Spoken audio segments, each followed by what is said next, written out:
ورحمۃ اللہ وبرکاتہ۔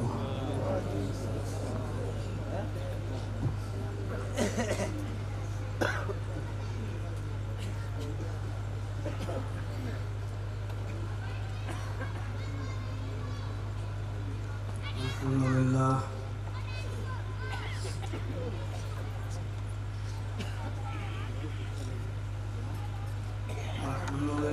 نحمده ونستعينه ونستغفره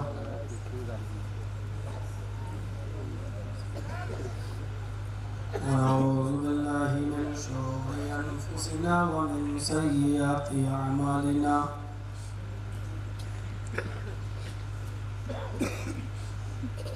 من يهده الله فلا مضل له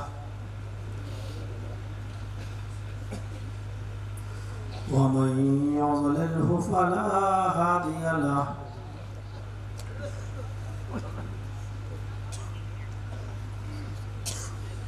وأشهد أن لا إله إلا الله وحده لا شريك له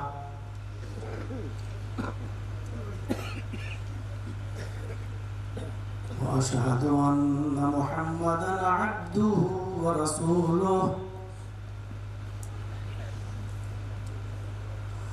أما بعد فإن خير الحديث كتاب الله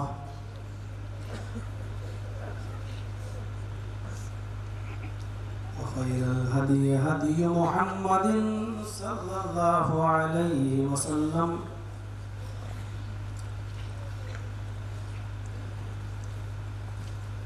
وشر الأمور محدثاتها وكل محدثة بدعة وكل بدعة ضلالة وكل ضلالة في النار.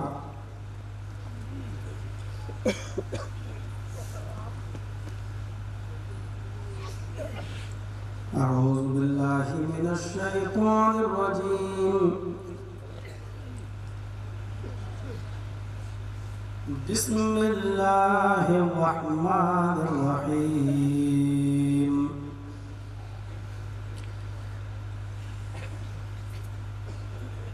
يا أيها الذين آمنوا توبوا إلى الله توبة نصوحا عسى ربكم أن يكفر عنكم سيئاتكم ويدخلكم جنات تجري من تحتها الأنهار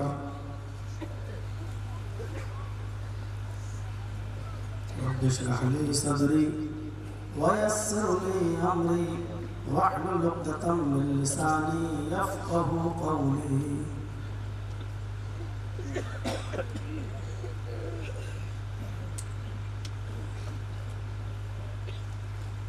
اس عظیم الشان اجلاس کے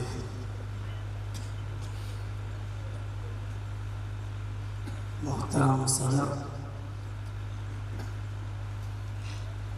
اور ہماری مرکزی جمعیت اہل حدیث کے ناظم عمومی حضرت الشیخ مولانا محمد ہارون سنابری حفظہ اللہ، جو باوجود اپنی نقاہت اور کمزوری کے اور بیماری کے باوجود آپ کے اس اجلاس میں شریک ہوئے، مختلف بیماریوں سے جوجھ رہے ہیں. اللہ رب العالمین سے دعا کیجیے کہ اللہ رب العالمین موصوف کو شفاء کاملہ اور عاجلہ اور مستمرہ عطا فرمائے اور ان سے جمعیت و جماعت کا کام تادیر ہم سے لیتا رہے اور اس اجلاس کے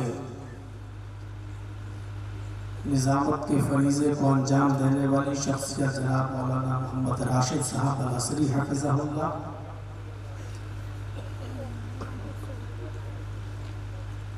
مدرسے کے ذمہ داران اور اسٹیج پر بیٹھے ہوئے ہمارے دیگر معقر علماء کرام، اس علاقے کے باوقار احباب بھوجپور ضلع غازی آباد اور اس کے اطراف و اکناف سے تشریف لائے ہوئے معزز سامعین حضرات، قوم و ملت کے لائق اور نوجوانوں، پردہ نشین اسلامی خواتین، پیاری ماں اور بہنوں، رات کے 2 بجے تک مختلف علماء کرام کے بیانات مختلف عناوین پر ان کے مخصوص لب و لہجے میں آپ نے سماعت فرمائے۔ آپ کی ہمت کو بھی داد دینی چاہیے کہ رات کے 2 بجے تک جم کر بیٹھے رہے اور آپ نے اس اجلاس کو کسی بھی قسم کے فساد سے بچایا اور امن و امان قائم رکھا، اور جلسے کو کامیاب بنانے میں جلسہ کمیٹی کا ساتھ دیا۔ اللہ رب العالمین اس کا اجر عظیم آپ کو عطا فرمائے۔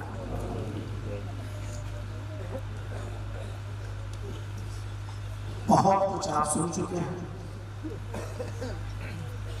مزید بیٹھے ہوئے ہیں اور سننا چاہتے ہیں۔ اللہ رب العالمین سے دعا ہے کہ جو باتیں کہی جا چکی ہیں اور جو کہی جا رہی ہیں، ہم سب کو اس پر عمل کرنے کی توفیق عطا فرمائے۔ قبل اس کے کہ ہم اپنی بات کو شروع کروں، یہ بتا دوں کہ اس میں کوئی شک نہیں کہ اجلاس کثرت سے ہوتے ہیں،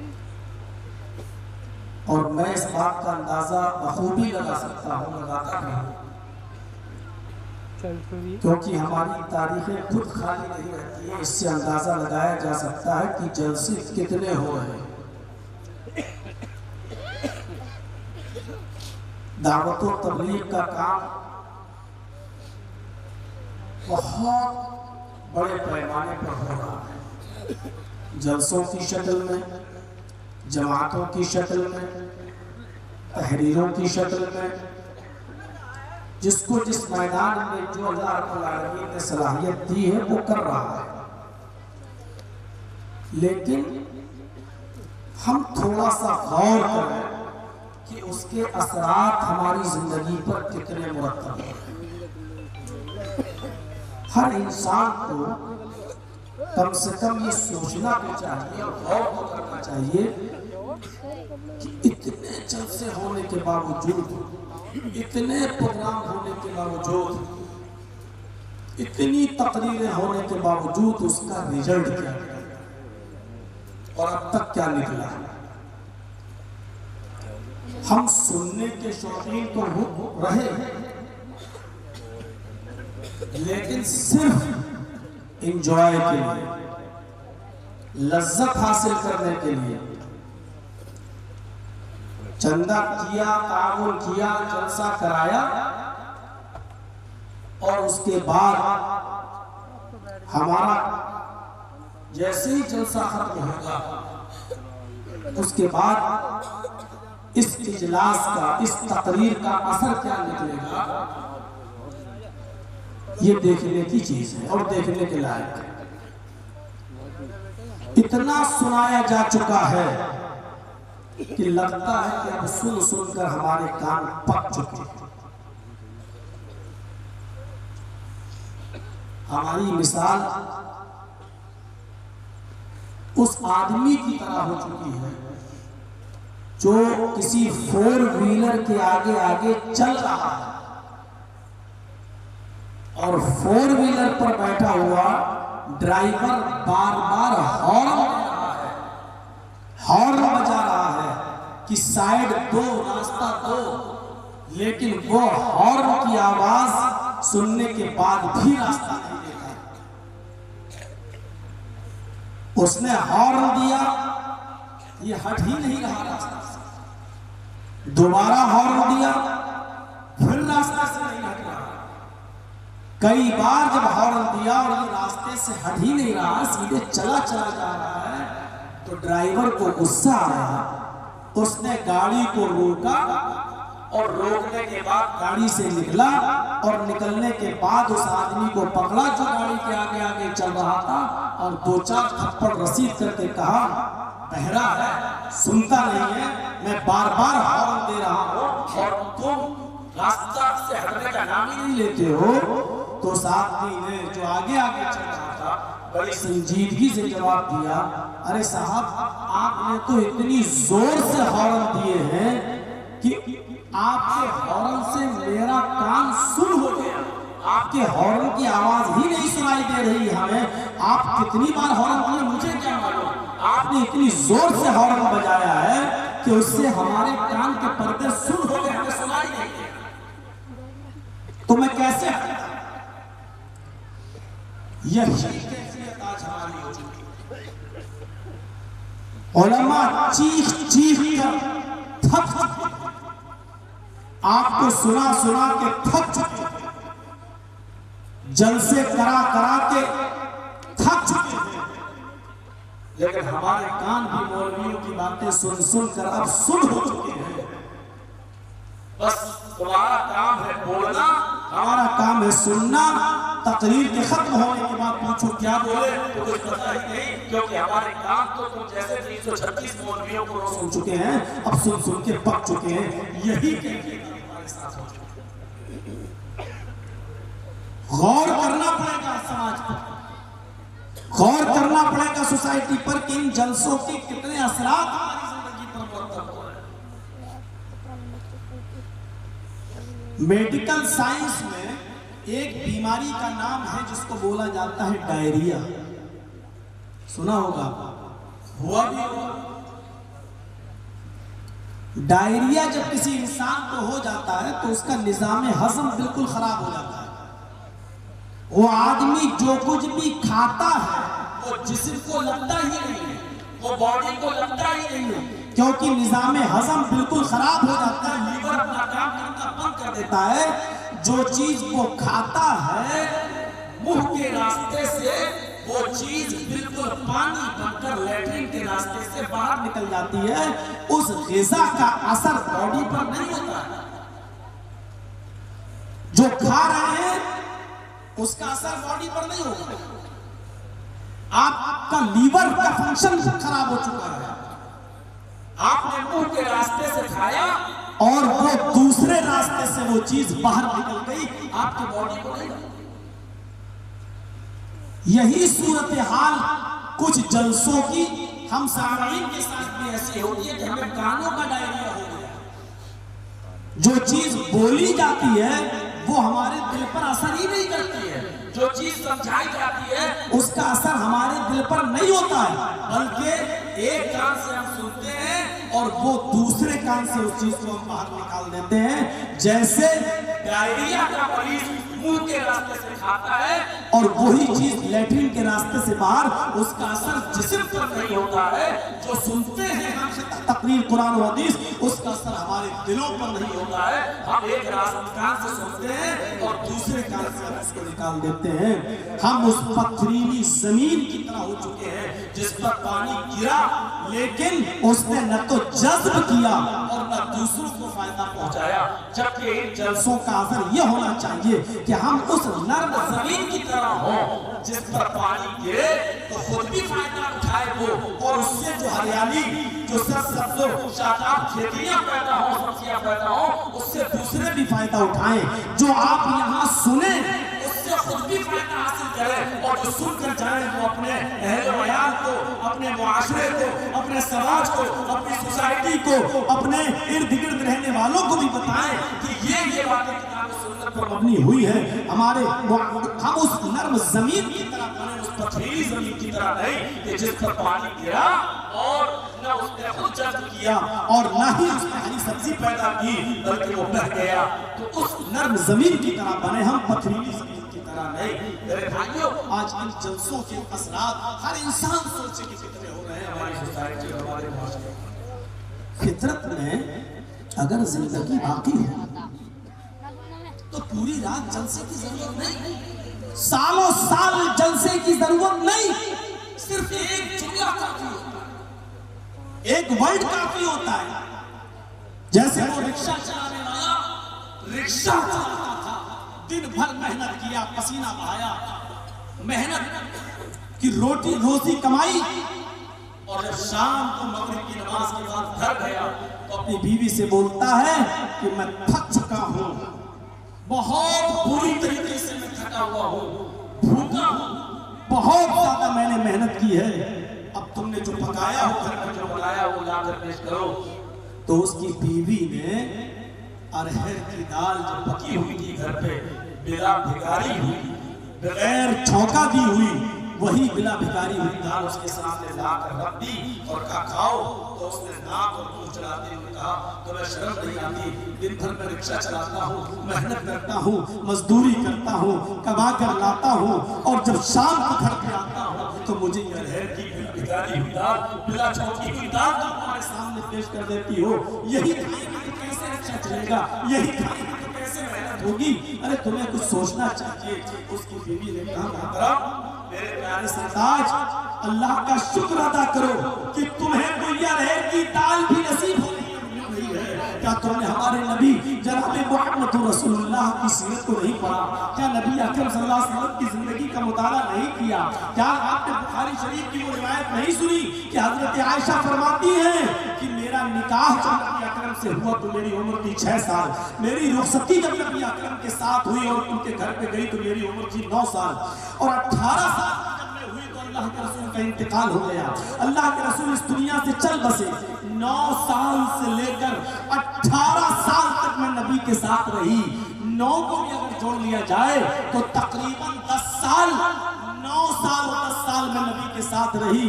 لیکن میرے نبی نے، میرے سرتاج نے، میرے شوہر نے اس 9 اور 10 سالہ زندگی جب تک میں نبی کے ساتھ رہی، ماں عائشہ صلی اللہ علیہ وسلم تعامل قطو، نبی اکرم نے پیٹ بھر کے کھانا نہیں کھایا. نبی اکرم کو کبھی پیٹ بھر کے کھانا نصیب نہیں ہوا. میرے اس بیوی نے جب یہ بات سمجھائی کہ تمہیں تو ارہر کی دال ہی نبی نصیب ہو رہی ہے، ہمارے نبی صلی اللہ علیہ وسلم کو تو یہ بھی نصیب نہیں ہوتا تھا. اور ان کی بیوی فرماتی ہے کہ معاش رسول اللہ صلی اللہ علیہ وسلم تعامل قطو، کہ رسول اللہ صلی اللہ علیہ وسلم نے پوری زندگی کبھی پیٹ بھر کے کھانا. اس کے شوہر نے کہا بس میری بیوی تم نے بالکل صحیح نصیحت کی ہے، سچ فرمایا.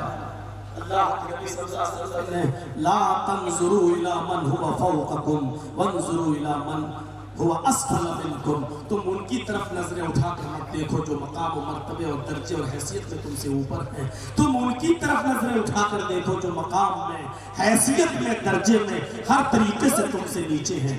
جب تم اپنے سے نیچے والوں کو دیکھو گے تو عبرت پکڑو گے، اپنے سے اوپر کی طرف نظریں اٹھا کر دیکھو گے تو دنیا کمانے کا لالچ اور دنیا کے پیچھے اپنی عاقبت اور آخرت برباد کر دینے کا جذبہ ہی پیدا ہوگا، اور اس کے علاوہ کچھ نہیں ہوگا.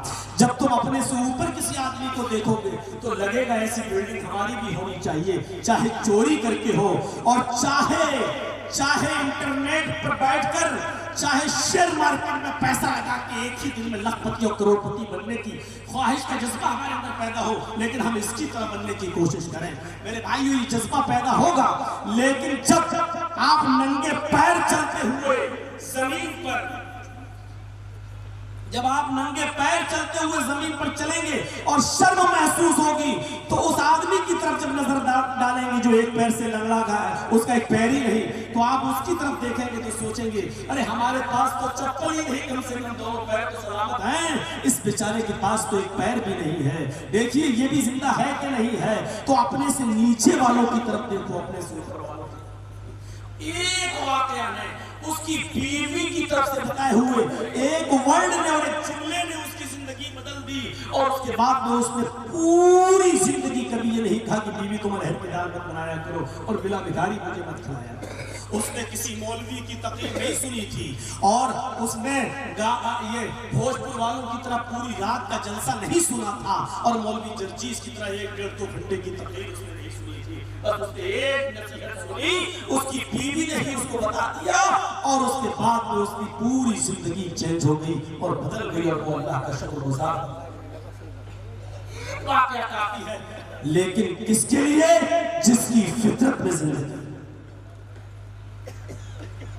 جس کی فطرت میں زندگی باقی ہو، ایک واقعہ کافی ہے۔ آپ نے اگر نہ پڑھا ہو واقعہ تو تاریخ کا یہ واقعہ پڑھیے۔ خطیب بغدادی نے اس واقعے کو نقل کیا ہے، اس واقعے کو دیکھیے اور اس شخص کا واقعہ پڑھیے جس کا نام ہے حمید الدین ابو الحاکم قریشی، اور جس کے باپ کا نام ہے بہاؤالدین۔ چیچ اور مکران کی سرزمین پر جس نے 21 سال تک حکومت کی، اپنے باپ بہاؤالدین کے انتقال کے بعد جب حمید الدین ابو الحاکم قریشی کو جب حکومت ملی اور یہ وہاں کا حکمراں بنا تو اس نے 21 سال تک بڑی شانداری کے ساتھ حکومت چلائی، چیچ اور مکران کے علاقے کا حکمراں رہا۔ لیکن دیکھیے اس کی زندگی میں کیسے انقلاب آیا، اور اس نے اپنی ایک لونڈی، ایک باندی کے صرف ایک جملے پر اس نے اپنی حکومت کو لان مار دی اور حکمرانی چھوڑ دی اور چلا گیا، دعوت و تبلیغ میں لگ گیا۔ اصل میں یہ جس شہر میں اس کی دارالحکومت تھی اسی شہر کے اندر اس کا ایک خوبصورت باغ بھی تھا، ایک گارڈن تھا، ایک باغ تھا جس میں یہ تھوڑی دیر کے لیے جایا کرتا تھا اور آرام کیا کرتا تھا حمید الدین ابو الحاکم قریشی۔ اس نے باغ کی دیکھ ریکھ کے لیے ایک لونڈی رکھی ہوئی تھی جو باغ میں پانی دیا کرتی تھی، اور حمید الدین ابو الحاکم کے لیے بستر لگایا کرتی تھی، نرم و نازک بستر جس پر یہ تھوڑی دیر آرام کیا کرتا تھا۔ ایک دن اس کی لونڈی نے اس کے بستر کو لگایا، یہ سوچ کر کہ ابھی حمید الدین ابو الحاکم ہمارے مالک، ہمارے آقا بھی تو تشریف نہیں لائے۔ جب اس نے بستر کو لگایا تو سوچنے لگی کہ آج اس بستر پر تھوڑی دیر کے لیے لیٹ کر دیکھوں، آرام کر کے دیکھوں امیروں کے بستر کیسے ہوتے ہیں، دیکھوں بادشاہوں کے حکمرانوں کے بستر کیسے ہوتے ہیں۔ اس نے بستر لگایا، نرم و نازک بستر، اور لگانے کے بعد تھوڑی دیر کے لیے لیٹ گئی کہ دیکھیں امیروں کے بستر کیسے ہوتے ہیں۔ یہ تھوڑی دیر کے لیے اس بستر پر لیٹی اور جیسی لیٹی اس کو نیند آ گئی، اتنا آرام دہ بستر، آنکھ بند کر کے تصور کرنے لگی کہ دیکھیں کیسا لگتا ہے، ادھر ادھر کروٹ بدل کے دیکھ رہی ہے کہ نرم بستر پر کیسی لذت آتی ہے، اس کو نیند آ گئی، اور جیسی یہ نیند لگی سوئی، ویسے ہی حمید الدین ابو الحاکم قریشی تشریف لے آیا، اس وقت کا حکمراں وہاں کا تشریف لے آیا۔ تو میرے بھائیوں، اور جب وہ تشریف لایا حمید الدین ابو الحاکم قریشی، تو اس نے اپنے بستر پر لیٹی ہوئی اس لونڈی کو دیکھا تو غصے سے آگ ببولا ہو گیا، میرے بستر پر یہ لونڈی، 2 کوڑی کی خادمہ، اور میرے بستر پر۔ اس نے چابک اٹھایا اور ایک چابک اپنی لونڈی کو دے مارا، اور چابک کی تکلیف سے لونڈی جاگ گئی اور اس نے اپنا کپڑا درست کیا اور سیدھے کھڑی ہو گئی۔ آقا غلطی ہو گئی، تیری ہمت کیسے پڑی اس بستر پر سونے کی؟ آقا مجھ سے غلطی ہو گئی، آئندہ خیال رکھوں گی۔ نہیں، تجھے اس کی سزا بھگتنی پڑے گی۔ کھڑا کر دیا اور اس کے نازک اور نرم جسم پر 9 کوڑے اس نے اور مارے۔ لیکن اس مرتبہ حمید الدین ابو الحاکم دیکھ رہا ہے کہ جتنا کوڑا میں اس کے اوپر مار رہا ہوں وہ ہر کوڑے پر پہلے سے زیادہ مسکرا رہی ہے۔ پہلا کوڑا تو بستر پر لیٹنے ہی پر مارا تھا، دوسرا کوڑا جب اس کو مارا تو مسکرائی، تیسرے پر اور زیادہ مسکرائی، چوتھے پہ اور زیادہ مسکرائی، 5ویں پہ اور زیادہ مسکرائی، جبکہ وہ تکلیف سے کرا رہی ہے، جسم چھلنی چھلنی ہو گیا ہے، کھال ادھر چکی ہے، خون ٹپکنے لگا ہے، لہو لہان ہے، لیکن ہنس رہی ہے۔ 10 کوڑے جب حمید الدین ابو الحاکم مار چکا تو کہنے لگا، لونڈی میری ایک بات سمجھ میں نہیں آتی ہے، میں تجھے سزا دینے کے لیے مار رہا ہوں اور تجھے تکلیف بھی ہو رہی ہے، تیرے جسم سے خون بھی ٹپک رہا ہے لیکن تو ہر کونے پر مسکرا رہی ہے، رو رہی ہے، آخر اس کی وجہ کیا ہے؟ اس نے کہا میں کچھ سوچ کر ہنس رہی ہوں، کچھ سوچ کر ہنس رہی ہوں۔ حمید الدین ابو الحاکم نے کہا وہی تو میں سننا چاہتا ہوں کہ تو کیا سوچ کر ہنس رہی ہے؟ اس لونڈی نے جواب دیا آقا میں صرف یہ سوچ کر مسکرا رہی ہوں اور ہنس رہی ہوں کہ تیرے اس نرم و نازک بستر پر چند سیکنڈ کے لیے، چند لمحوں کے لیے میں نے آرام کر لیا ہے، میں سو گئی تو تیرے اس نرم و نازک بستر پر چند لمحے سونے کی سزا تیری عدالت میں یہ ہے کہ میرے جسم سے میں کوڑے پڑ پڑ کر لہو لوہان ہو گئی ہوں، میں یعنی کوڑے پڑ پڑ کر میں زخمی ہو گئی ہوں، میں نڈھال ہو چکی ہوں۔ نرم و نازک جسم والی لڑکی ایک خادمہ پریشان ہو گئی، اس کے جسم سے خون نکلنے لگا۔ جب تھوڑی سی دیر تیرے اس نرم و نازک بستر پر سونے کی سزا تیری عدالت میں میرے لیے یہ ہے تو میں یہ سوچ رہی ہوں اس رب کی عدالت میں تیری سزا کیا ہوگی جس نے زندگی میں کبھی تکلیف ہی نہ اٹھائی ہو، جس نے پوری زندگی عیش و آرام میں گزارا ہو، جس نے پوری زندگی ایسی بستروں پر راتیں گزاری ہو، اس رب کی عدالت میں تیری سزا کیا ہوگی؟ اتنی سی بات اس لونڈی نے اس سے کہی۔ حمید الدین ابو الحاکم نے وہی کوڑا پھینکا، وہی سلطنت ٹھکرائی، حکمرانی کو لات مارا اور اس کی دل کی دنیا بدلی اور سیدھے علماء کی صحبت میں بیٹھنے لگا اور اسی وقت سے دعوت و تبلیغ کر کے بہت بڑا داعی بن گیا۔ میرے بھائیوں اگر رات بھر جلسے کر کے کانوں کو صرف لذت دینے کے لیے کراتے ہو تو بیکار ہے۔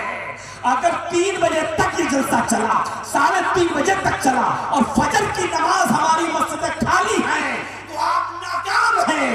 آپ نے صرف انجوائے کیا ہے، آپ نے صرف پیسہ میٹا ہے اور آپ نے صرف اپنی راتیں برباد کی ہیں، ورنہ زندگی بدلنے کے لیے اگر فطرت میں زندگی باقی ہو تو ایک واقعہ کافی ہے، ایک قصہ کافی ہے۔ اس لونڈی نے صرف ایک جملہ کہا اور حمید الدین ابو الحاکم قریشی کی دل کی دنیا بدل گئی۔ اس نے 2 گھنٹے کی تقریر نہیں سنی، اس نے پوری رات جلسہ نہیں سنا، اس کی دل کی دنیا صرف ایک لونڈی کے جملے نے بدل دی۔ تو میرے پیارے ساتھیوں کانوں کے ڈائریے سے اپنے آپ کو بچاؤ، ایک کان سے سن کر دوسرے کان سے نکال دو۔ یہ جلسوں کی صرف لذتیں رہ گئی ہیں اور کوئی چیز نہیں۔ اتنے جلسے، اتنی تبلیغی جماعتیں، کوئی 3 دن، کوئی 10 دن اور کوئی 40 دن اور کوئی 4 مہینے کے لیے آ کر ڈیرے ڈال کر تمہیں سمجھائیں اور ان کے جانے کے بعد ہماری مسجدیں پھر خالی اور پھر ہمارے معاشرے میں وہی جوا، وہی شراب، وہی میرے بھائیوں اور یانیت اور ننگا پانوں، وہی بے پردگی اور بے حیائی۔ میرے بھائیوں پھر ان جلسوں کا کوئی فائدہ نہیں ہے۔ پھر سمجھ لو کہ ہم جلسہ انجوائمنٹ کے لیے کر رہے ہیں، جلسہ اپنے کانوں کی لذت کے لیے کر رہے ہیں اور صاف کہہ دوں کہ جلسہ اپنی ذہنی عیاشی کے لیے کر رہے ہیں، اس سے زیادہ کچھ نہیں۔ ایک واقعہ کافی ہے زندگی بدلنے کی۔ میں آؤں گا جتنی دیر بھی چل سکوں اپنے موضوع پر چلوں گا، بتاؤں گا، لیکن اس سے پہلے یہ بتا دوں کہ اسی لیے موقع کو غنیمت جانتا، جلسوں سے عبرت حاصل کرو، پوری تقریروں پر مت عمل کرو۔ یہ سوچ لو کہ جتنا بتایا گیا ہم صرف 10% پر عمل کریں گے، صرف 10%، پھر 5%، پھر 10%، ایسے کرنے لگو گے تو اپنی زندگی میں چینجنگ دیکھو گے اور ایک بدلاؤ دیکھو گے۔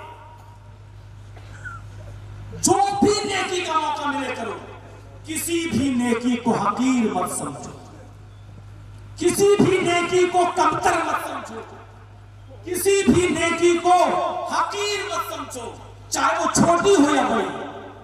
قرآن کہتا ہے فَمَن يَعْمَلْ مِثْقَالَ ذَرَّةٍ خَيْرًا يَرَهُ، ذرہ برابر بھی نیکی کرو گے، ذرہ برابر بھی خیر کرو گے تو اس کو بھی تم اپنے نام اعمال میں دیکھ لو گے۔ ذرہ برابر، اور ذرے کا تصور جانتے ہو؟ ریت کے اندر جو بالو پڑی ہوتی ہے، بالو کے اندر جو ذرے ہوتے ہیں کتنا سا ہوتا ہے۔ بعض لوگوں نے سرسوں کے دانے کہ برابر ذرے کو کہا ہے. اگر سرسوں کا دانہ بھی مان لیا جائے تو کتنا، یعنی اتنی سی نیکی کو بھی حقیر مت سمجھو. قرآن کی آیت کو سامنے رکھیے، فَمَن يَعْمَلْ مِثْقَالَ ذَرَّةٍ خَيْرًا يَرَهُ. کسی بھی نیکی کو حقیر مت سمجھو. ذرہ برابر بھی نیکی کا موقع ملنا تو کر ڈالو، کر ڈالو. راستے میں جا رہے ہو، بائک سے ہو، تیز اسپیڈ میں ہو، کیلے کی چھلکے پہ نظر پڑ گئی، کسی پتھر پہ نظر پڑ گئی، روک دو بائک، روک دو بائک، فوراً چھلکا اٹھا کر نالی میں یا ایسی جگہ جہاں کوئی گزر بسر نہ ہو جس کی ہو، ایسی جگہ پھینک دو. اماطۃ الاذان الطریق، اس کو ایمان کا ایک شعبہ، ایمان کا ایک برانچ بتایا ہے کہ راستے سے تکلیف دہ چیز کو ہٹا دینا بھی ایمان کا ایک حصہ ہے، ایمان کا ایک حصہ ہے. یاد رکھیے، شریعت اگر راستے سے تکلیف دہ چیز کو ہٹانے پر ثواب متعین کر رہی ہے تو راستے میں کوڑا کرکٹ، عام شاہراہوں پہ کیلے کے چھلکے اور کانٹے اور کوڑا پھینکنے کو گناہ بھی تصور کرتی ہے اور گناہ بھی بتاتی ہے. جس طرح کیلے کا چھلکا ہٹانا، راستے سے کانٹے ہٹانا ثواب ہے، اسی طریقے سے اپنے گھر کا کوڑا اپنے گھر کے سامنے راستے پر پھینک دینا اور اپنا کیلے کے چھلکے اور کانٹے اور کوڑا راستے پہ پھینک کر راہگیروں کو پریشان کرنا، ان کے لیے مصیبت کھڑی کرنا، یہ گناہ بھی ہے. کوئی نیکی کو حقیر مت سمجھو. وَمَن يَعْمَلْ مِثْقَالَ ذَرَّةٍ خَيْرًا يَرَهُ وَمَن يَعْمَلْ مِثْقَالَ ذَرَّةٍ شَرًّا يَرَهُ. اور کوئی بھی چھوٹے سے چھوٹے گناہ کو بھی کمتر مت سمجھو. یہ معمولی گناہ نہیں، کمتر مت سمجھو. یہی چھوٹے چھوٹے سے گناہ پہاڑ بن جاتے ہیں. یہ منافق کی پہچان بتائی ہے. مومن وہ ہوتا ہے جس کو معمولی گناہ بھی پہاڑ جیسا لگتا ہے. یہ مومن کی علامت ہے، معمولی گناہ بھی پہاڑ جیسا لگتا ہے. اور منافق کی پہچان یہ ہے کہ اس کو بڑے سے بڑا گناہ بھی ناک پر بیٹھی ہوئی مکھی جیسا لگتا ہے. جب چاول آگے جیسے مکھی بیٹھی اڑاتی بھگ گئی، بڑے سے بڑا گناہ منافق کو ناک پر بیٹھی ہوئی مکھی لگتا ہے، اور چھوٹے سے چھوٹا گناہ مومن کو پہاڑ لگتا ہے. اس لیے چھوٹی سے چھوٹی نیکی کو حقیر مت سمجھو. چھوٹی سے چھوٹی نیکی کو نبی اکرم صلی اللہ علیہ وسلم نے عورتوں کی جماعت کو مخاطب کر کے فرمایا، یا معاشر النساء، اے عورتوں کی جماعت، تمہارے پڑوس میں رہنے والی عورتیں، تمہارے پڑوس میں رہنے والی عورتیں، اگر تمہارے گھر میں کوئی معمولی سے معمولی چیز بھی ہو، تصدقنا، تو اس کو بھی صدقہ کیا کرو، اس کو بھی خیرات کیا کرو. اللہ کے نبی فرماتے ہیں، اے عورتوں کی جماعت، اے خواتین خانہ، اے گھروں کی عورتوں، اپنے پڑوس میں رہنے والی کسی بھی پڑوسن کو چھوٹی سے چھوٹی اور معمولی سے معمولی چیز بھی تمہارے پاس ہو تو وہ بھی دے دو. اس کو دینے میں حقارت محسوس مت کرو. اور اس کی مثال دیتے ہوئے اللہ کے نبی نے فرمایا، اگرچہ تمہارے پاس بکری کا کھر ہی کیوں نہ ہو. کھر، اس کی حیثیت دیکھیے، پیر، ایک تو پیر اور پھر پیروں کا سب سے نچلا حصہ. ہم لوگ بڑے شوق سے بھلے ہی کھاتے ہوں، میں اس کو یہ نہیں کہہ رہا ہوں کہ وہ حرام ہے یا مکروہ ہے، نہیں، لیکن اس کی مثال بھی اللہ کے رسول ہے. جو بکری چلتی ہے وہ سب سے نچلے حصے میں ہوتا ہے، جس میں چلتے ہوئے اس کی غلاظت بھی لگتی ہے اور گندگی بھی لگتی ہے. لیکن سنو، اگر تمہارے پاس بکری کا کھر ہی کیوں نہ ہو، اگر یہ معمولی سی چیز بھی تمہارے پاس ہو تو اس کو بھی دینے میں حقارت محسوس مت کرو. دیا کرو، تم اس کو حقارت کی نظر سے مت دیکھو کہ کیا ہوگا. نہیں، ایسا نہیں. ایک حدیث میں آیا، مسلم شریف کی روایت، اللہ کے نبی جناب محمد رسول اللہ صلی اللہ علیہ وسلم نے فرمایا، اتقوا النار ولو بشق تمرۃ. لوگوں، جہنم کی جاسوس تپش بہت خطرناک ہے، اس کی انگارے بہت خطرناک ہیں، اس کی آگ بہت خطرناک ہے. تم اپنے آپ کو جہنم کی آگ سے ہر قیمت پر بچاؤ. اور مثال دیکھیے اللہ کے نبی نے کیسے دی. بخاری اور مسلم کی روایت ہے، اللہ کے نبی نے فرمایا ہر قیمت پر بچاؤ. اتقوا النار، بچو، اپنے آپ کو بچاؤ. اور آگے کیا کہا، ولو بشق تمرۃ.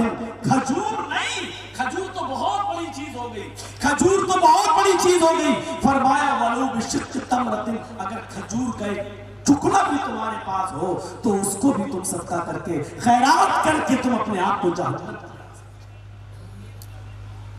ہاں ہے جلسوں سے پتہ نہیں کیا سیکھ کر اٹھتے ہیں. یہ باتیں جو آپ کے سامنے بتائی گئی ہیں ابھی 1 گھنٹے کے بعد 1.5 گھنٹے کے بعد یہ ہمارے ذہنوں میں نہیں رہیں گی، کیونکہ ہمیں کانوں کا ڈائریا ہو چکا ہے. اس کان سے سنیں گے اور اس کان سے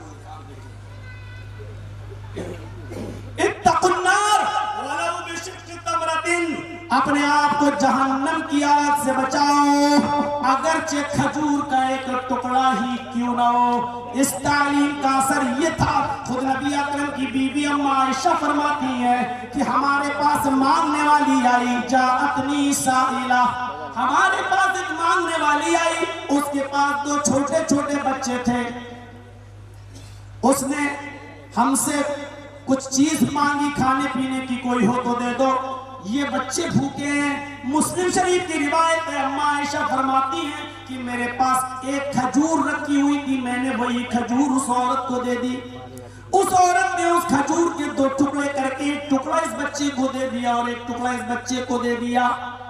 ایک ٹکڑا اس کو، ایک ٹکڑا اس کو، اور چندی کھلا کر اللہ کے نبی کو پورا واقعہ جب حضرت عائشہ نے بیان کیا تو اللہ کے رسول نے فرمایا، عائشہ جو عورت اپنے بچوں کی پرورش اور آزمائش میں مبتلا کر دی جائے، ایسی عورت جو پوری اترتی ہے اس آزمائش میں، وجبت علیہ الجنہ، تو اس عورت پر اللہ جنت واجب کر دیتا ہے، یعنی اس عورت کے لیے جنت ہے. حضرت عائشہ نے ایک کھجور ہی دے دی اور اس کے 2 ٹکڑے کر دیے. اس عورت نے ایک اس کو دے دیا، ایک اس کو دے دیا. ایک کھجور کو بھی صدقہ کرنے میں، خیرات کرنے میں، دینے میں نہیں اس کی جاتی تھی. چھوٹی سے چھوٹی نیکی کو بھی کر ڈالیے، کر گزریے، شرمائیے مت. یہ مت سوچئے کہ ارے ہماری جیب میں اگر 1 روپے کا سکہ پڑا ہے اس کو ہم دیں گے تو سامنے والا کیا کہے گا. یہ الگ بات ہے کہ آج کل مانگنے والے اور فقیروں کا بھی مزاج بڑا اسٹینڈرڈ ہو گیا ہے، بڑا اسٹینڈرڈ ہو گیا ہے. 1 روپیہ جب ان کو دو جیب میں پڑا ہو تو ایسے دیکھ کے کہتے ہیں کہ 10 ہم سے لے جا. ان کا بھی مزاج بڑا اسٹینڈرڈانہ ہو گیا ہے. لیکن آپ اس حدیث کو سامنے رکھیے کہ حقیر مت سمجھیے. آپ کے پاس نہیں ہے، جو ہے وہی دیجیے، دیجیے. اور سنیے جو میں سنانے جا رہا ہوں آپ کو. حضرت ابوبکر صدیق کی دور خلافت ہے.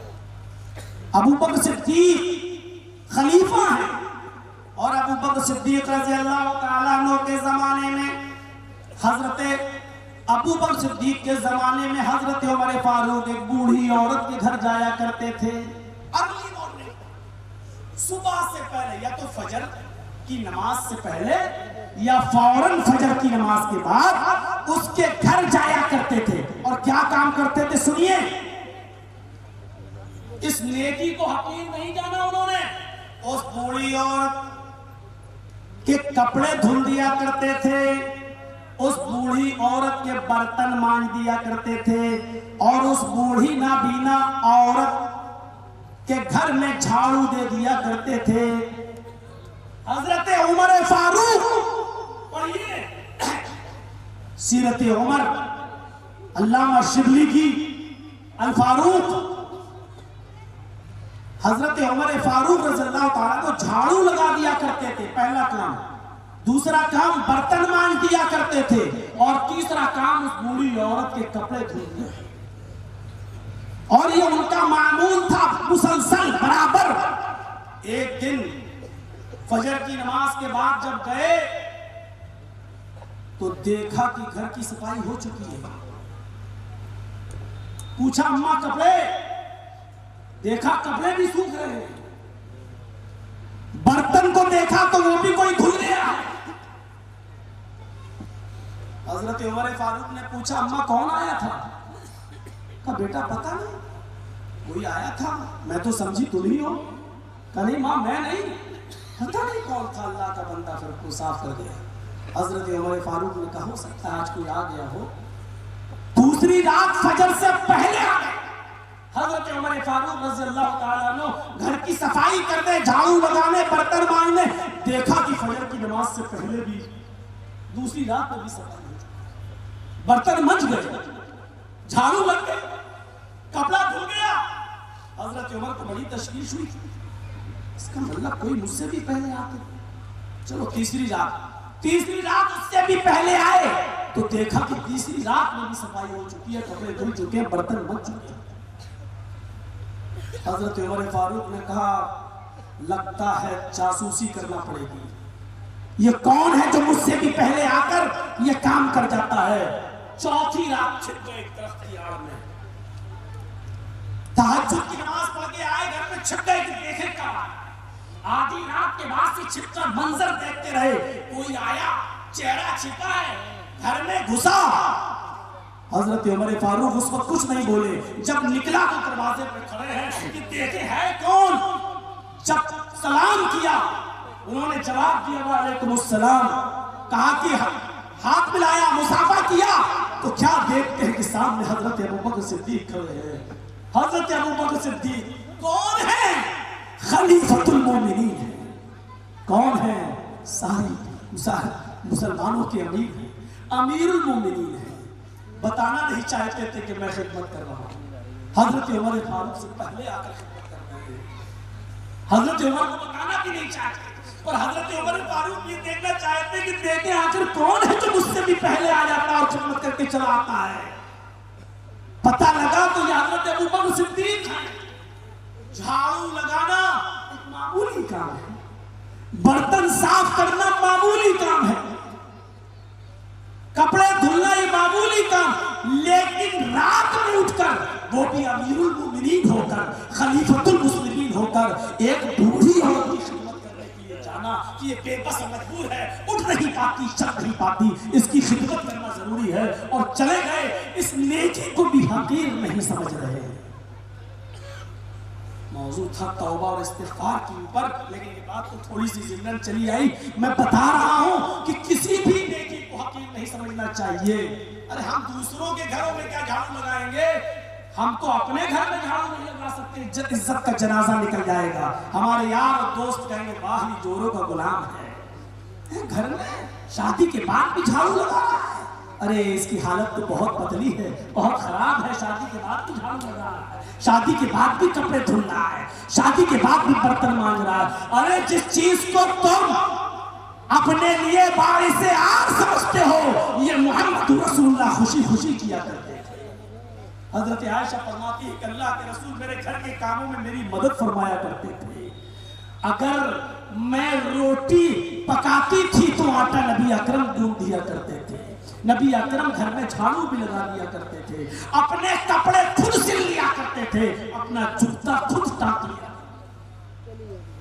آپ کو بیوی بھی ایسی چاہیے کہ آپ کی صبح اٹھے تو جوتے پہ پالش پہلے سے کری ہوئی ملے، اور آپ کی بیوی جوتے پہ پالش کر کے پہلے سے ریڈی رکھے۔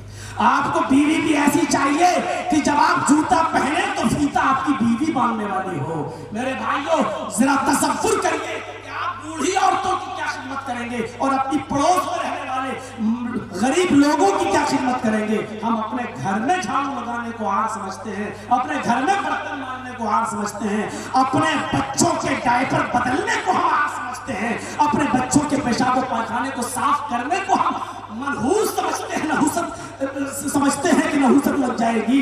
تو غور کرو ہم دوسروں کی خدمت کیا کریں گے۔ یہ حضرت ابوبکر صدیق کا حال ہے، امیر المومنین ہونے کے باوجود۔ ہم آج کل کے لوگوں کی کیا باتیں کریں میرے بھائیوں، امیر المومنین ہیں اور جھاڑو لگا دیتے ہیں، امیر المومنین میں خدمت کر دیتے ہیں، امیر المومنین ہے برتن مانج رہے ہیں۔ ایسے نہیں کہا۔ حضرت عمر فاروق کے زمانے میں، ابوبکر صدیق کے زمانے میں قحط پڑ گیا، قحط سوکھا پڑ گیا۔ اب آپ جانتے ہو آج کے زمانے میں اگر کسی چیز کی کمی ہو جائے تو جن لوگوں نے جمع کر کے رکھا ہے پھر ان کے تو بھاؤ دیکھو، 10 کا مال کس طریقے سے 50 میں اور 50 کا مال کس طریقے سے 500 میں بیچیں گے۔ حضرت ابوبکر صدیق کے زمانے میں قحط پڑ گیا، حضرت ابوبکر نے کہا صبر کرو انشاءاللہ اللہ کوئی راستہ نکالے گا. ادھر حضرت عثمان غنی رضی اللہ تعالیٰ عنہ کے پاس ملک شام سے 1000 اونٹ گلے پر لدے ہوئے، گلے سے لدے ہوئے آ گئے. اب سوچو 1000 اونٹ، 1000 کلو گلہ نہیں، 1000 اونٹوں پر لدا ہوا گلہ حضرت عثمان غنی کے پاس جب آیا تو مدینے کے سارے تاجر تشریف لے آئے اور کہنے لگے عثمان آپ ہمیں غلہ بیچو گے؟ حضرت عثمان غنی نے کہا کہ تم لوگ مدینے کے سب سے بڑے بزنس مین ہو، سب سے بڑے بزنس مین ہو، بتاؤ کتنے میں خریدو گے؟ ایک تاجر اٹھا کہنے لگا آپ کے 10 درہم کا غلہ ہم 12 درہم میں لینے کے لیے تیار ہیں، یعنی ہر 10 درہم پر 12 درہم دینے کے لیے تیار ہے. حضرت عثمان نے کہا مجھے اس سے بھی زیادہ نفع مل رہا ہے. دوسرے تاجر اٹھے کہنے لگے حضرت عثمان میں 10 درہم کا غلہ 14 درہم میں لینے کے لیے تیار ہوں. حضرت عثمان نے کہا مجھے اس سے بھی زیادہ نفع مل رہا ہے. سارے تاجروں نے وہیں بیٹھے بیٹھے مشورہ کیا اور آخری بولی یہ لگی ان بزنس مین لوگوں نے کہا حضرت عثمان سے عثمان ہم 10 کا مال 15 میں لینے کو تیار ہیں، 10 درہم کا غلہ 15 درہم میں خریدنے کے لیے تیار ہیں، بس بیوہ فائدہ 10 کا مال آپ کا 15 ہم لینے کے لیے تیار ہیں. حضرت عثمان نے کہا کہ مجھے اس سے بھی زیادہ نفع مل رہا ہے. سارے تاجر غصے سے اٹھے اور کہنے لگے تو پھر اسی کو دے دو جو اس سے زیادہ نفع دے رہا ہے. دروازے پر جانے لگے تو تاجر پلٹ کے آئے اور کہنے لگے عثمان ایک بات بتاؤ مجھے. کہا کیا؟ کہ مدینے کے سارے تاجر تو یہی ہیں، کوئی تاجر باہر نہیں ہے، بڑے بڑے بزنس مین آپ کے گھر پہ ہیں، ہم ہی لوگ مال خریدتے ہیں اور بیچتے ہیں. یہ بتاؤ کہ 10 سے 15 10 درہم کا مال 15 درہم میں دینے کے لیے تیار ہیں، ہم سے زیادہ پروفٹ آپ کو کون دے رہا ہے؟ ہم سے زیادہ نفع آپ کو کون دے رہا ہے؟ دیوہ سارے تاجر تو یہاں پھر کون سا ایسا تاجر ہے جو آپ کو 15 سے بھی زیادہ 10 درہم کا مال 15 سے بھی زیادہ دے رہا ہو؟ ایسا کون ہے؟ حضرت عثمان نے بابا سے بلند فرمایا میرا اللہ وہ کہتا ہے کہ 1 درہم کا مال میری راہ میں خرچ کرو گے ہم 10 درہم کا ثواب تمہیں دیں گے، 10 درہم کے مال کے صدقے کا ثواب تمہیں دیں گے. ہم یہ 1000 اونٹ جو گلے سے لدے ہوئے ہیں ہم ان 1000 اونٹوں پر لدا ہوا غلہ سب یہاں کے مجبور بے بس و بے کس لوگوں میں تقسیم کر دیں گے. ہمارا اللہ ہمیں 10,000 اونٹوں پر لدے ہوئے گلے کی صدقے کا ثواب ہمیں دے گا. من جاء بالحسنتی فلہ بعشر امثالها. ہمارا رب کہتا ہے جو اللہ کی رضامندی کے لیے ایک نیکی کرے گا ہم اس کو 10 نیکی کے برابر ثواب دیں گے، ہم 10 گنا ثواب دیں گے. تم ہمیں ڈیوڑا دے رہے ہو، میرا رب مجھے 10 گنا زیادہ دے رہا ہے، میں صدقہ و خیرات کروں گا. اور انہوں نے اس نیکی کو حقیر نہیں سمجھا اور سارا کا سارا مال جو 1000 اونٹوں پر لدا ہوا تھا اللہ سب کا سب تقسیم کر دیا. سنانے میں اچھا لگتا ہے. ابھی آل انڈیا لیڈیز کانفرنس کے لیے آپ سے چندہ مانگا جائے تو اپنی دمڑی نکل جائے گی، چمڑی چلی جائے لیکن دمڑی نہ جائے. ابھی اب آپ کہو گے کہ مولانا جرجی صاحب تمہید مانگ رہے ہیں، شاید یہ بھی مولویوں کے بھیک مانگنے کی ایک اسٹائل ہے، شاید جرجی صاحب کی بات میں کہیں یہ نہ کہہ دیں. میرے بھائیوں غور کیجئے، حضرت عثمان غنی نے یہ نہیں دیکھا 10 کا مال 15 میں بک رہا تھا. سوچو 1000 اونٹوں پر لدا ہوا غلہ کتنے کا ہو گیا اگر بیوڑے منافع میں بیچ دیتے. یعنی 1 لاکھ کا مال تھا تو 1.5 لاکھ مل رہا تھا. غور کرو 5 لاکھ کا مال تھا تو 7.5 لاکھ مل رہا تھا. اتنی بڑی خیرات، اتنا بڑا صدقہ حضرت عثمان نے کیا 1000 اونٹوں پر لدا ہوا غلہ، جو آج امبانی اور اڈانی بھی اتنا بڑا صدقہ اور اتنا بڑا خیرات غریبوں میں نہیں کر سکتے. میرے بھائیوں جتنا بڑا حضرت عثمان غنی رضی اللہ عنہ نے کر دیا. 1000 اونٹ گلے کے لدے ہوئے سب کی سب صدقہ و خیرات. ہمیشہ یاد رکھیے میرے ساتھیوں 2 ہی چیزیں ہیں، ایک راستہ ہے، 2 ہی راستے، ایک راستہ ہے مصیبت کا اور ایک راستہ ہے معصیت کا. یاد رکھیے گا مومن وہ ہوتا ہے جو معصیت کا راستہ اختیار نہیں کرتا ہے، مومن وہ ہوتا ہے جو مصیبت کا راستہ اختیار کر لیتا ہے۔ بڑی سے بڑی مصیبتیں مومن کے اوپر آئے وہ برداشت کر لے گا، لیکن حالات کیسے بھی ہوں، بڑے سے بڑے نازک حالات ہوں، وہ معصیت کا راستہ اختیار نہیں کرتا ہے۔ تھوڑا سا ایک واقعہ ہٹ کر میں آپ کو سنا دوں، یہ واقعہ کسی حدیث کا نہیں ہے اور نہ کسی سیرت کی کتاب کا ہے، لیکن اگر عبرت کے لیے کوئی واقعہ ایسا مل جائے، آپ لوگوں نے اور مدرسوں میں جو کتاب پڑھائی جاتی ہے گلستہ بوستان، شیخ سعدی کی جو فارسی کی کتاب ہے جو پڑھی ہوگی مدرسوں میں رہ کر، گلستہ بوستان کے اندر شیخ سعدی نے ایک واقعہ نقل کیا ہے ایک فقیر آدمی کا وہ جنگل میں رہتا تھا، لیکن جنگل میں ایک شیر، خونخوار شیر نے اس کے اوپر حملہ کر دیا، خطرناک شیر نے اس کے اوپر حملہ کر دیا اور اس کو لہو لہان کر دیا، زخمی کر دیا۔ وہ بیچارہ بہت زخمی ہو گیا لیکن بچ گیا۔ لوگ جب اس سے ملنے آتے تو وہ یہی کہتا الحمدللہ الحمدللہ الحمدللہ۔ لوگوں نے اس سے کہا کہ تم اتنی بری حالت میں ہو، شیر نے تمہیں پنجے مار مار کے زخمی کر دیا اور اس حال میں بھی تمہارے منہ سے الحمدللہ نکل رہا ہے، تمہارے منہ سے کبھی انا للہ نہیں نکلا، تمہارے منہ سے الحمدللہ نکل رہا ہے، اس مصیبت میں بھی تم اللہ کو یاد کر رہے ہو۔ تو اس فقیر نے جو جواب دیا وہ جواب یہ تھا کہ الحمدللہ الحمدللہ بمصیبتی گرفتارم نہ بمعصیتی گرفتارم۔ یہ اللہ کا شکر ہے کہ اس مصیبت میں گرفتار ضرور ہوں اور مصیبت میں بھی اللہ کو یاد کر رہا ہوں، میں مصیبت میں گرفتار ہوں لیکن اس مصیبت میں کسی معصیت میں گرفتار نہیں ہوا، کسی معصیت میں کسی گناہ کے کام میں گرفتار نہیں ہوا۔ کتنے لوگوں کے دل و گردے ایسے ہیں کہ وہ بڑی سے بڑی جب کوئی مصیبت ان کی اوپر آ جائے، پریشانی آ جائے تو وہ معصیت کا راستہ اختیار کر لیتے ہیں۔ کتنے ایسے ملیں گے جو موحد ہیں، توحید پرست ہیں، لیکن اپنے پڑوسیوں کی باتوں میں آ کر 6 سال 8 سال 10 سال ان کے گھروں میں بچہ نہیں ہوا شادی کے بعد تو انہوں نے غیروں کے آستانوں پر بھیک مانگنا شروع کر دی اور چلے گئے اور معصیت کا راستہ اختیار کر لیا۔ ایک نہیں کئی مثالیں میرے بھائیوں ہر معاشرے میں مل جائیں گی ایسی۔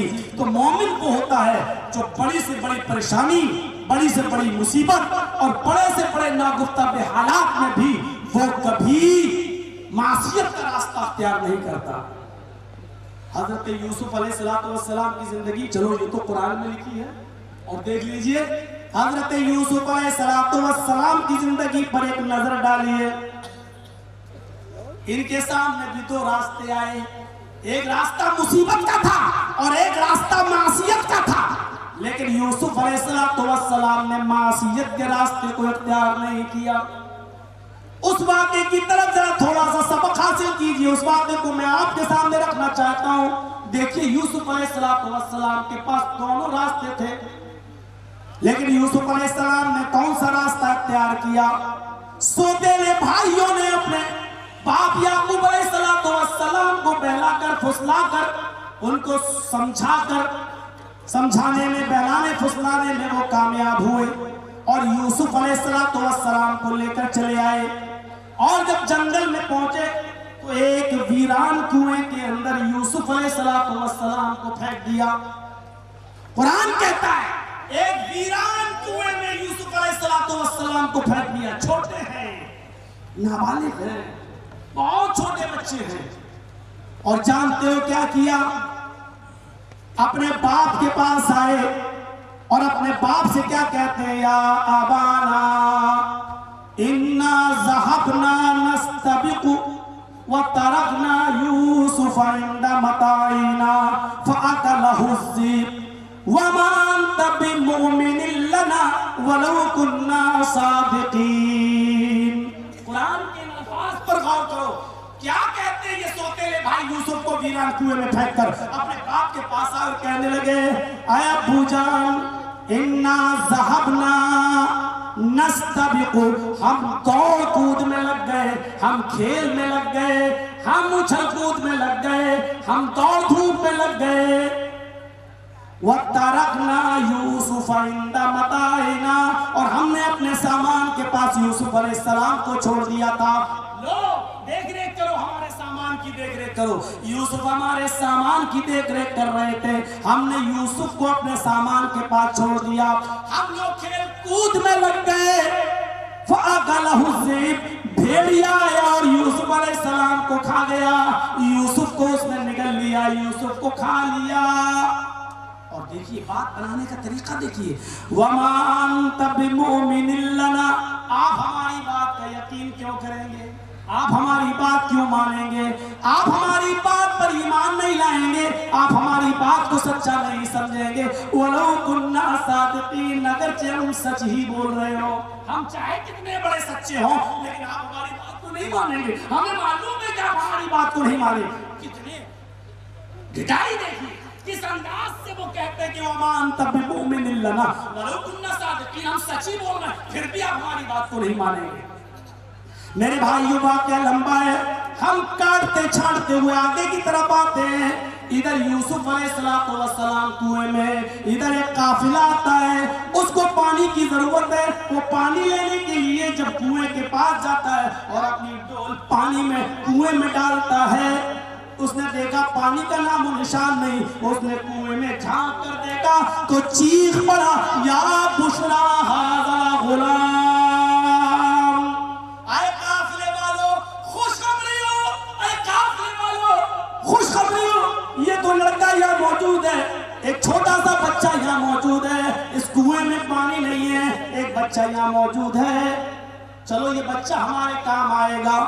اس قافلے کے لوگوں نے اس بچے کو یعنی یوسف کو کنویں سے نکالا اور پھر وہ مصر کے بازار میں بیچ دیا. جانتے ہو قرآن کیا کہتا ہے؟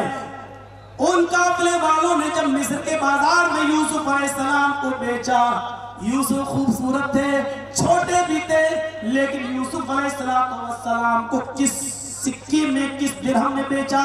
وَشَرَوْهُ بِثَمَنٍ بَخْسٍ دَرَاهِمَ مَعْدُودَةٍ، چند سکوں کی بس.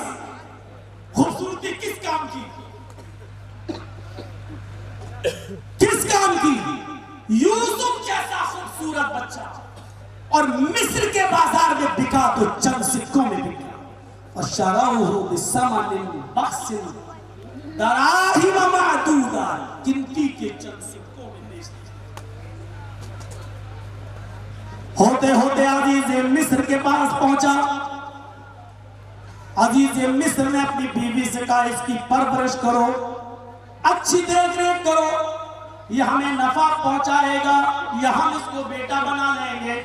یوسف پلتے گئے. سنیے آگے ہم اپنی بات پر.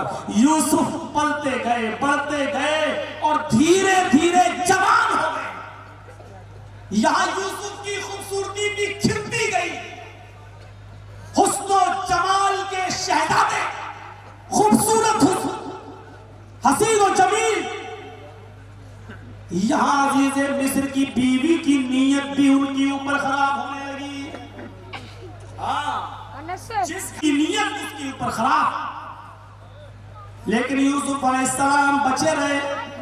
دھیرے دھیرے یہ خبر مصر کی گلیوں میں پھیل گئی، ہر محلے میں، چپے چپے میں، علاقے علاقے میں پھیل گئی. اور مصر کی عورتیں چرچے کرنے لگی کہ دیکھو عزیز مصر کی بیوی کو کیا ہو گیا، اپنے غلام کو دل دے بیٹھی، اپنے غلام کو دل دے بیٹھی، اپنے غلام سے جا لگی، اپنے غلام کو دل دے بیٹھی، وہ اپنے غلام کے ساتھ مکالمہ کرنا چاہتی ہے.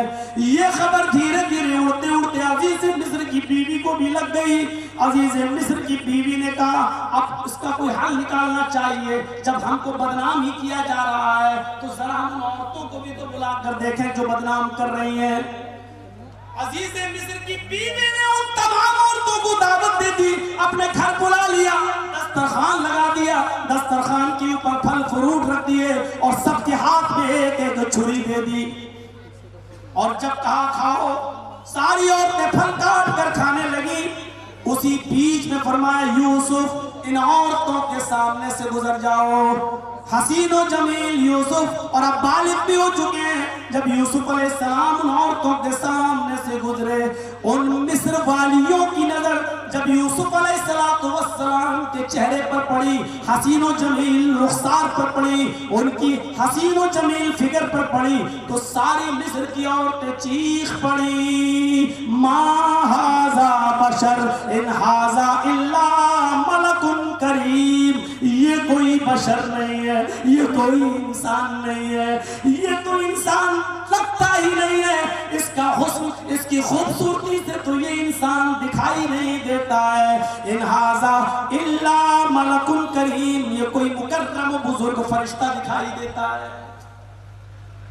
عزیز مصر کی بیوی نے فوراً کہا بس ہو گیا نا، دیکھ لیا نا، اب پتا ہے میں اس کو کیوں دل دے بیٹھی، یہی وجہ ہے۔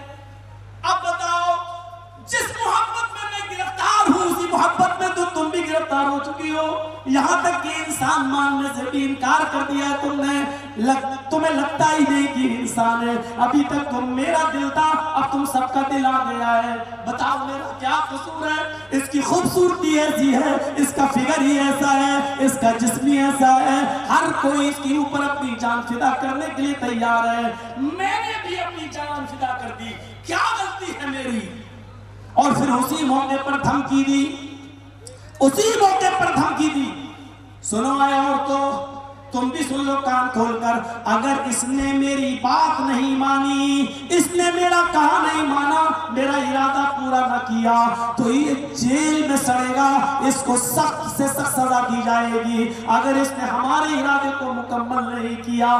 یہی چیز مجھے بتانا ہے، یوسف علیہ السلام کے سامنے اب دو راستے ہیں، یا تو بادشاہ مصر کی بیوی کی بات مان لیں، سارے موقع بادشاہ مصر کی بیوی، بادشاہ تو چلا گیا حکمرانی کرنے، پورے گھر میں اکیلے بات مان لیتے، پانچوں انگلی گھی میں عیش و آرام کے ساتھ رکھتی، سارے آرام کے دروازے کھول دیتی، یوسف کو کبھی کسی قسم کی کوئی تکلیف نہیں ہونے دیتی۔ یوسف کے سامنے ایک راستہ یہ تھا کہ بادشاہ مصر کی، عزیز مصر کی بیوی کی بات مان کر معصیت کا راستہ اختیار کر لیں، ایک راستہ یہ تھا، اور دوسرا راستہ یہ تھا کہ عزیز مصر کی بیوی کی بات نہ مانے اور جیل خانے میں چلے جائیں، مصیبت کا راستہ اختیار کر لیں۔ مومن کی پہچان کیا ہے؟ وہ کسی بھی حال میں بڑی سے بڑی مصیبت برداشت کرنا گوارا کر لیتا ہے، لیکن معصیت کا راستہ اختیار نہیں کرتا۔ جب یہ دھمکی دی کہ یوسف جیل میں جاؤ گی اور میرے ارادے کو پورا کرو گے، بتاؤ کیا ہے؟ تو حضرت یوسف نے جو جملے ادا کیے قرآن نقل کرتا ہے، رب السجن احب الی مما یدعوننی الیہ، آئے میرے رب مجھے جیل کھانا زیادہ محبوب ہے، مجھے جیل کھانا زیادہ پسند ہے، ان تمام خرافاتوں سے، ان تمام راستوں سے جن کی طرف یہ مجھے بلا رہی ہیں، جن کی طرف یہ مجھے دعوت دے رہی ہیں، مما یدعوننی الیہ، جس راستے کی طرف یہ سب مجھے بلا رہی ہیں، اے میرے رب میرے لیے جیل کھانا زیادہ محبوب ہے۔ وَإِلَّا تَصْرِفْ عَنِّي كَيْدَهُنَّ أَصْبُ إِلَيْهِنَّ وَأَكُن مِّنَ الْجَاهِلِينَ۔ اے ہمارے پروردگار، ہماری کوشش تو یہ کہ جیل میں چلے جاؤں، مصیبت کا راستہ اختیار کر لو، لیکن تیری مدد شامل حال ہونی چاہیے۔ اگر تو نے مجھے ان کی چالوں سے محفوظ نہ رکھا، وَإِلَّا تَصْرِفْ عَنِّي كَيْدَهُنَّ، اگر تو نے مجھے ان کی چالوں سے محفوظ نہ رکھا، اگر تو نے میری حفاظت نہ فرمائی، ان کے خطرناک ارادوں سے میری حفاظت نہ فرمائی، ان کی خطرناک ہتھیاروں سے اور چالوں سے اگر تو نے محفوظ نہ کیا، مجھے نہ رکھا، أَصْبُ إِلَيْهِنَّ، تو میں بھی گر پڑوں گا، میں بھی مبتلا ہو جاؤں گا، میں بھی ان کی طرف مائل ہو جاؤں گا۔